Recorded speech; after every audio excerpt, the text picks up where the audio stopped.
Heade ideede tankla Valgamaal. Kuidas tankla tekkis? Aastal 2009 oli maakondlik noorsootöö suuresti planeerimata. Haarasime härjalt sarvist, kutsusime kokku maakonna omavalitsuste esindajad, 200 noort ning ühiselt kaardistasime, prioritiseerisime ja genereerisime. Ja voilaa, valmis Valgamaa noorsootöö strateegia. Algas noorsootöötajate ja noorte suur võrgustumine ja võrgutamine. Info koondamiseks lõime noorteportaali tankla.net. Noored meediat loomas. Ühel hetkel olid noored meiega koos meediat loomas. Esialgu hakkas tankla maakondlik noorteleht ilmuma ning järsku oli olemas ka tankla TV. Korraldame noortele meedialaseid koolitusi ning nemad viivad läbi meedia huviringi väiksematele.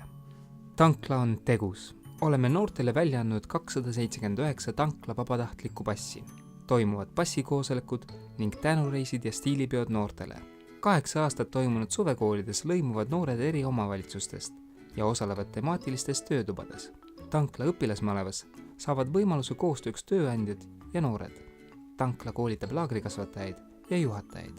Tugilas tugime puntrasse jäänud noori noorsootöötajatest võrgustiku toel. Tanklal on välisvabatahtlik hoovis.